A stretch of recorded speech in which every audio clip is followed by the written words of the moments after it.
So those are sort of the signs and symptoms you can kind of look for. But what would cause IGF-1 deficiency besides aging? There are a lot of lifestyle factors that can contribute to this. And before we get into immediately how to raise it with Sermorelin, I want you to understand that there are other things that you can do to boost your levels. And if you find that your IGF-1 level is really low, you might want to try some of these things to see how far you can get it up before you go right into Sermorelin. Why? Because as you will learn, Sermorelin is expensive.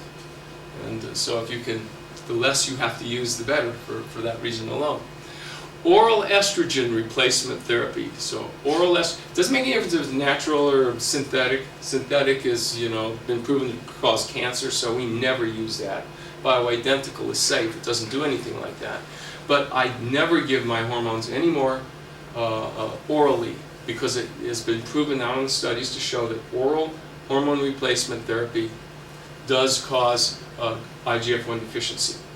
Why? Because as you'll see, IGF-1 is made in the liver. That's where it's made. And those hormones go into the intestine, go straight to the liver, and somehow they confound the liver's ability to make IGF-1. Excessive dietary carbohydrate, because of its effect on the liver. Mostly I'm talking about sugars here, but I'm also talking about the grains and breads and the chips and the cookies, and all the stuff. That has been shown because of its effect on the liver to bump down your IGF-1 levels. Insufficient calories and or protein, but particularly protein calories. So if your diet is shifted, like most American diets have shifted, where you're eating a little bit less protein and more carbohydrate, your IGF-1 levels will tend to go down as a result of that. Now, fasting is a great way actually to raise your IGF-1 levels, but only short-term fasting. Long-term fasting lowers it. Your body thinks you're starving, in essence, so it lowers your IGF-1 levels. So short-term fasts, I highly recommend them. We'll talk a little bit about that. But longer-term fasts, not a particularly good idea unless you're doing it for some kind of a clinical therapy. Hypothyroidism. Almost everybody over the age of 50 is low in thyroid production. Why is this? It's a whole topic for another lecture, so I'm not going to get into it. But one thing you cannot rely on is blood thyroid tests. They're essentially useless for diagnosing 95% of cases of low thyroid function. They're not sensitive enough. We use metabolic testing here to diagnose it, and we find overwhelmingly that the metabolic testing will pick it up, whereas the serum blood testing of the thyroid hormones and TSH totally misses it most of the time. But low thyroidism, low thyroid function will cause a decrease in your IGF-1 levels. So that's something you want to pay attention to. Sex hormone deficiency. So in men, testosterone. By the way, ladies also need testosterone, but it's the primary one for men. And in women, estrogens and the progesterones. Suboptimal hepatic function. Again, this means your liver isn't working quite as well as it should, probably because your liver's toxic. Why would it be toxic? Well, too much coffee will do it. Too much alcohol will do it. Not enough of certain nutrients will do it. Too much, all those too muches tend to bother your liver. So if your liver isn't working right, as growth hormone is made in the liver, so that'd be an issue. And then, of course, just age. The older you get, the lower your IGF-1s get. Frequent eating lowers your IGF-1 levels, so it's good to fast. And I recommend people get in the habit of eating one meal a day and not eating the 3 or 4 meals that everybody says. And all that nonsense about grazing and eating something every 1 or 2 hours is great if you want to be fat and unhealthy. But if you want to be healthy, you want to go with how your body was made, and that was to eat and then go for a longer period of time where it doesn't eat. And then it goes into a catabolic state and works that out, and then you eat again and replenish your stores. Emotional deprivation, that's been shown to, there have been some studies on that showing to lower IGF-1 levels, and any kind of stress will. So we see IGF-1 levels plummet when there's a lot of stress in somebody's life. Sleep deprivation is huge. You make your growth hormone while you're sleeping, roughly around 2 a.m. So if you're not sleeping at 2 a.m., you may not be making your IGF-1 very well. And exercise deprivation. Exercise is one of the things that your body really needs. It needs that. when you get older. And if you're not getting that, you're depriving your body of something that's pretty critical for it, and it's certainly very critical to help you make IGF-1. So let's learn a little bit more about IGF-1. As I said, IGF-1 is made in the liver. So I'll have a chart that's going to come up here in a little bit that'll show this to you. But the way the system works like this is, in your brain, you have a gland called the pituitary gland. It's sort of the master controller of all the hormones. It sends messages out to all the glands that produce hormones to go make some. So it sort of registers what's going on and orchestrates the whole hormonal balance in your body, the pituitary gland up in the brain. It also directly makes a hormone called growth hormone. Okay? Growth hormone, therefore, is made in the pituitary, straight in central control. That's because it's so darn important. It's not going to wait for something else to, like, maybe go bad. This is made straight from central control. Growth hormone, in and of itself, however, doesn't do a lot. And in fact, your body makes growth hormone in 2 spurts. It's very interesting. One spurt is at 2 a.m. and one spurt is at 2 p.m. In between those 2 little spurts, which might last 2 minutes, your growth hormone levels would be extremely low in the blood. That's why it's essentially useless to measure growth hormone levels. You can't really do it unless you're in some kind of research setting. But when your pituitary makes growth hormone, it goes down and it immediately contacts the liver, and the liver cranks out IGF-1 in response to the growth hormone. The IGF-1 stays in your bloodstream very steady, and it actually is the hormone that does everything. So even though there is a hormone called growth hormone, the real action is IGF-1. That's why we measure that. That's why we don't measure growth hormone. It's all about IGF-1. So IGF-1 comes from the liver, secondary to the action of growth hormone. You notice I say most IGF-1 comes in the liver. All cells can make IGF-1. So every cell can make IGF-1, but predominantly all your cells are getting it from what the liver makes. IGF-1 production in individual tissues is tropin dependent. So like I said, all cells can make it, but its dependent tropins are the hormones that come from the pituitary. Remember I said the pituitary is orchestrating all this stuff? So it'll send a tropin hormone out to the adrenal gland to make adrenal hormones. So anyhow, when the adrenal gland gets that tropin, it can actually make growth hormones. So again, it's important to realize that even though growth hormone is this one little hormone and we talk about it, it influences every single thing going in your body, including all of the other hormones. The IGF-1 levels of a 70-year-old are about half of what it used to be when you were 20 to 30. People say typically you lose 1 to 2% of your IGF-1 for every year of life after the age of 30. That's typically what you see. So you are going to lose your growth hormone. What we don't know is how fast and how bad it's going to be. But we do know that that is definitely something that happens. It's one of the things that causes us to fall apart as we get older. But you will find some exceptions. I mean, we do find 70-year-olds that have the growth hormone level of 270. I mean, IGF-1 level of 270. So yeah, until you actually do the measurement, you can't draw any big conclusions. And I think we already talked about that. Oral estrogen inhibits the growth hormone stimulation of IGF-1 in the liver. So I hope you just remember, if you're taking estrogen replacement therapy, and I think that's a great idea for all women to do, but if you are, make sure you're not taking it in the form of pills. You're taking it in the form of creams. That way it bypasses the liver and doesn't have this effect.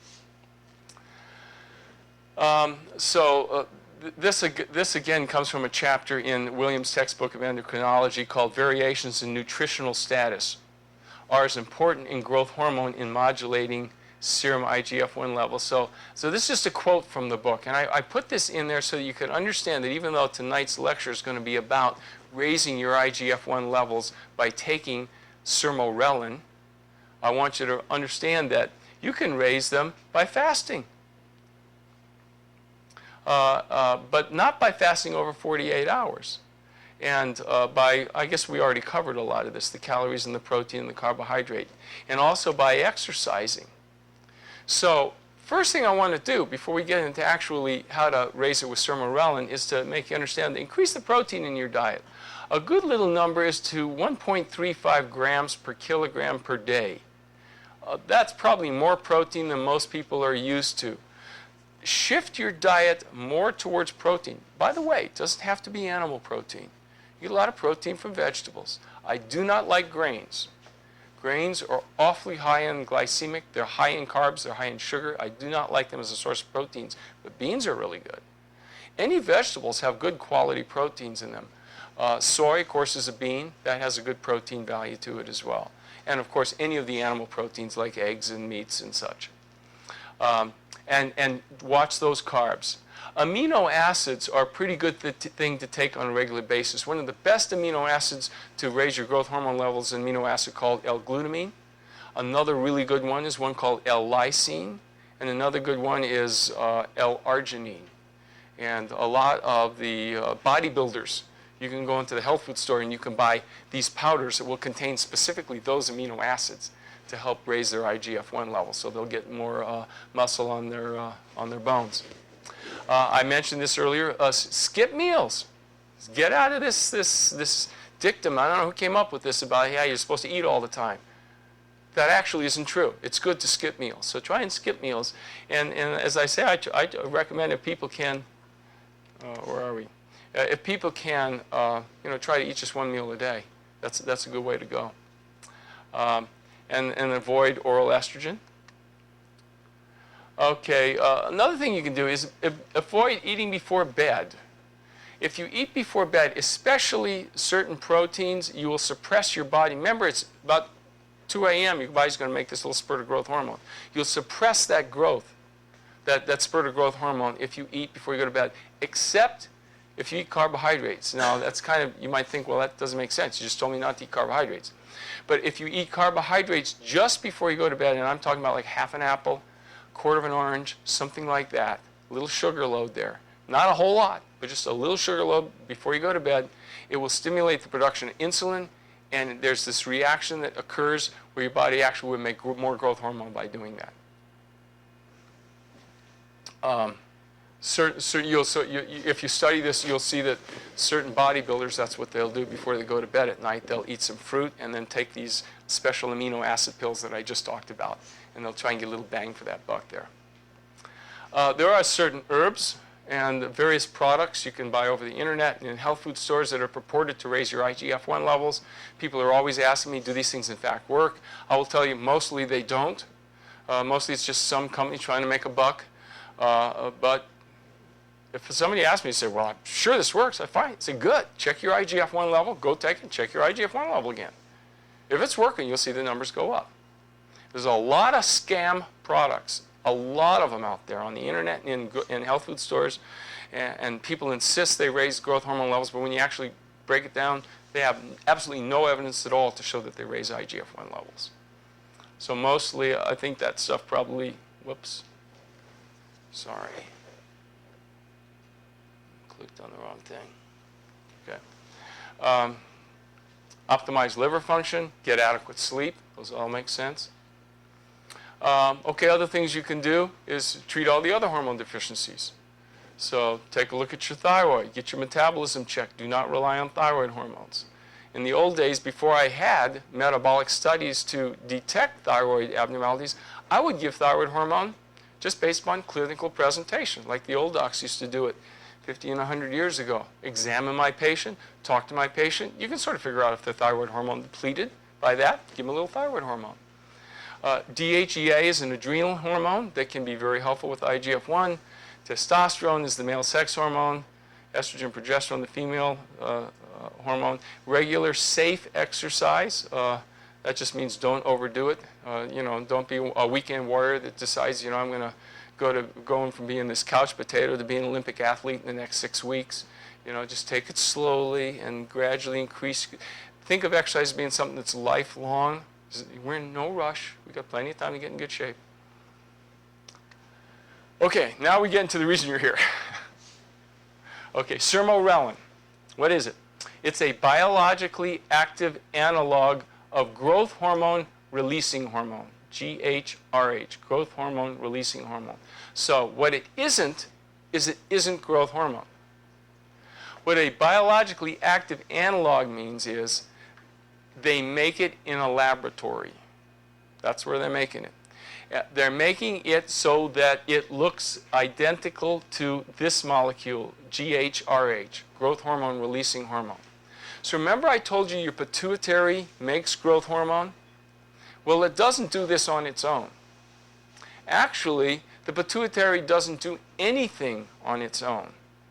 It receives orders from the top of your brain called the hypothalamus, which is going to register. What the hypothalamus does is it registers what's going on in the whole body. It's like a thermostat. It's checking everything out. And it says, oh, look, he's hot, so we need to cool him down. Oh, he's too cold, we need to heat him up. Oh, look, he needs more catabolic activity. Oh, no, he needs less catabolic activity. So the brain, the hypothalamus part of your brain is registering everything that's going on. And then it makes a decision and it thinks to itself, you know what? He needs some growth hormone right now. Let's get him some IGF-1. So it sends a message down to the pituitary, and that's when the pituitary starts rolling. The message the hypothalamus sends is growth hormone releasing hormone. So when the top part of your brain understands that your body needs some IGF-1, say it needs some collagen, the brain figures that out, it's going to release this hormone, Sermorelin. It's going to release that hormone. That hormone then is going to go down into your pituitary and stimulate your pituitary to make growth hormone. So when you take growth hormone, you're taking this. You're bypassing the whole pituitary. You're just taking this, injecting this into your body. Growth hormone then, once it's injected into your body, goes to your liver, makes IGF-1. The IGF-1 goes back to the brain and cuts down the production of growth hormone. So think of this. When you take growth hormone injections, and I'm going to go over this again, but when you take growth hormone injections, what are you actually telling the pituitary to do? To stop working. You're teaching the pituitary, you know what? You're not making me enough growth hormone, so I'm going to take this growth hormone, and that's going to teach you to make even less. You might think, well, that doesn't sound like a very good idea. And it's not really. It's not a good idea, but it's the best we had until Sermorelin came out. It was the way we did business. So we would give growth hormone and increase the IGF-1 levels. We get all the beautiful benefits from IGF-1 levels, but a nasty little thing would happen.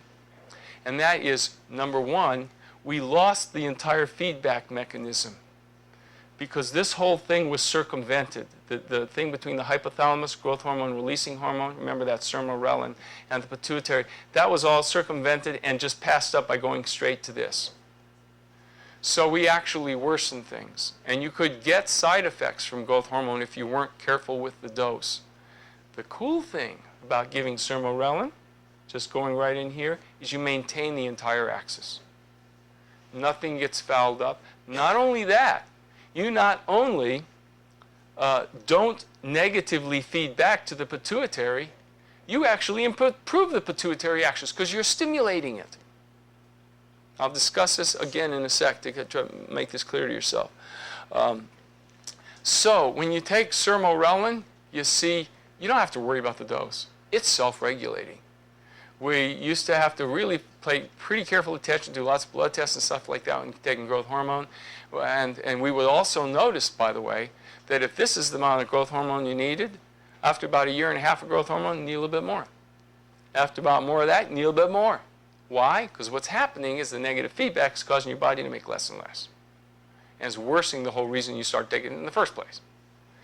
So you can imagine knowing this, and I've known this as all the anti-aging researchers have known this for many years. You can realize how disappointing it was to have to give myself and to give my patients growth hormone, knowing that Sermorelin had been produced and patented in 1992. So we'll talk a little bit about why it just came out last January. But that's clearly the way to go. So does that make sense to everybody a little bit? Okay, by coming in here, you're stimulating the pituitary to do this whole axis. The whole feedback loop is complete. But by coming in here with growth hormone, you bypass this, and this becomes quiescent and actually gets a little bit worse over time.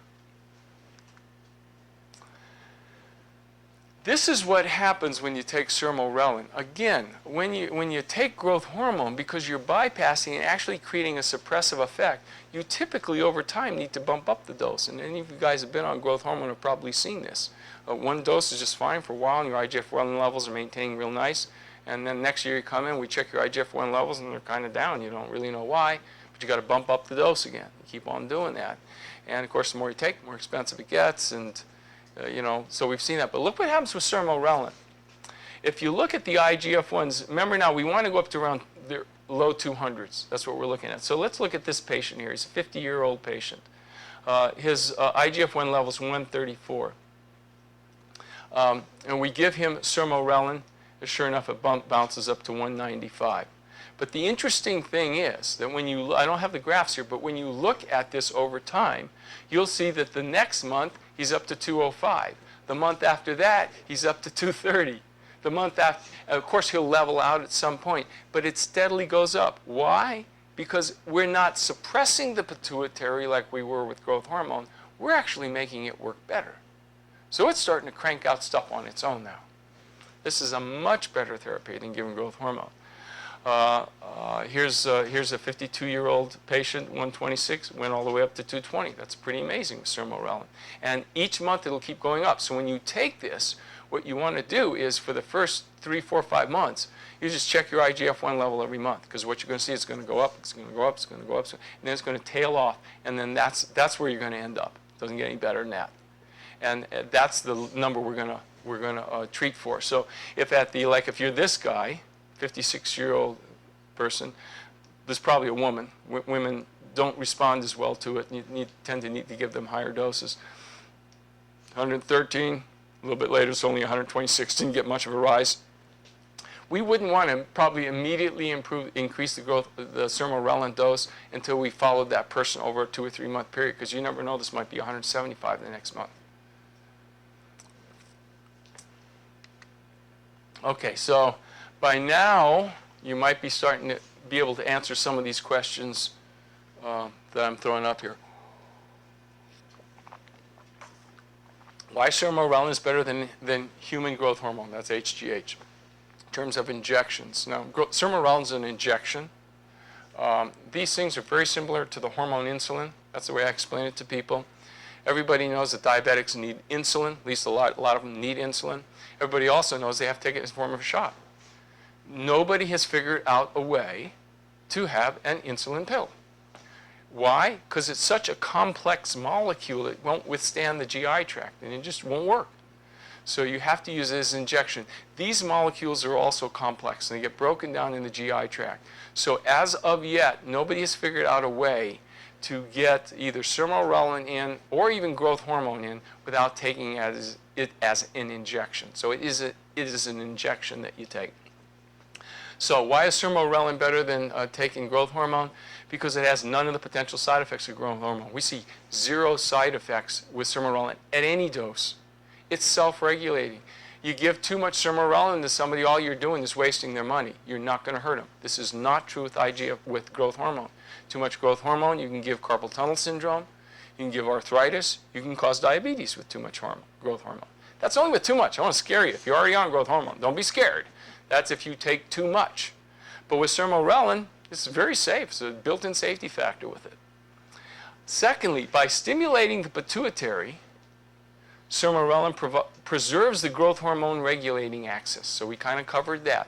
It's all that axis, you tend to lose that as you get older. Growth hormone makes you lose it faster. Sermorelin actually improves it, makes it more youthful. This is good.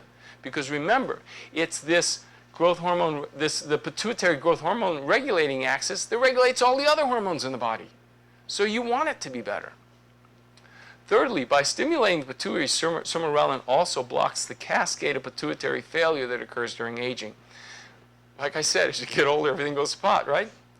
One of the things that goes to pot is your pituitary. So it's going down. But by taking Sermorelin, you're going to slow that rate of pituitary failure. With growth hormone, you accelerate the rate.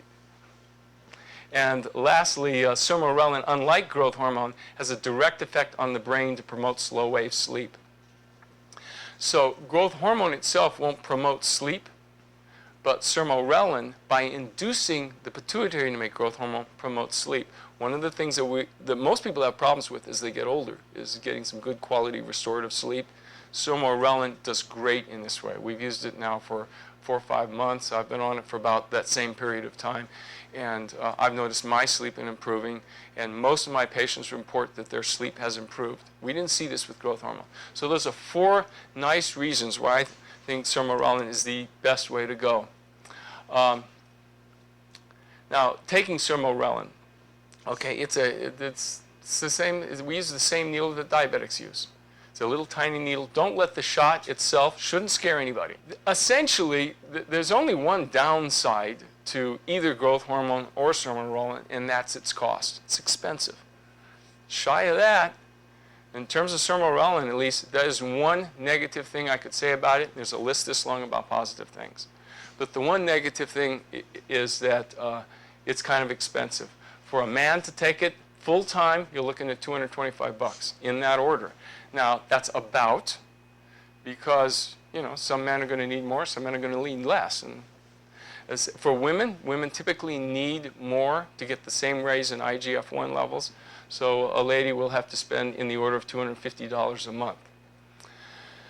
Not a lot of people have, you know, that amount of money. So if that's a couple, you're looking at roughly $500 a month on this one thing. Nothing else, just this one thing. Now, it's pretty powerful, but that's a lot of money. Now, not a lot of people have that kind of money to spend on things. So what I want to point out to you is several studies have shown up that have not been done on sermorelin yet, but that were done on growth hormone. Here's what the studies show. The usual parameter they used was the bone density test. Bone is a bone density test is an X-ray kind of test. You can look to see how much collagen, how strong the bone is. You guys have probably all heard of these. So what we know is that over time, you know, when you're in your 60s or 70s, you're going to lose bone density every year. We know that. So what they did was they've done a couple studies where they basically took 3 groups of people. They're all more or less the same size, same sex. They're more or less matched. One group of people didn't get anything. Another group of people got growth hormone all the time, every day of the month. And a third group would get growth hormone, but not all the time. Sometimes they would do it every other day. Sometimes they would do it 1 month on, 1 month off. Sometimes they would do it 1 week out of the month, depending on the study protocol. Here's what they observed. And then they would do a bone density test before and then after 1 or 2 years of therapy. What they found was, in every study so far, that the people who didn't take any growth hormone, their bone densities went down as predicted. Good bet on that. The people that took the growth hormone full-time, their bone densities not only didn't go down, they actually went up. It became more like the bone density of somebody 20 years younger. And the people that were on the lower dose, or like every other month, or that kind of version of the growth hormone, their bone densities actually went up. So the lowest amount of time that I've seen on that is when people were doing it 25% of the time. So think of it this way.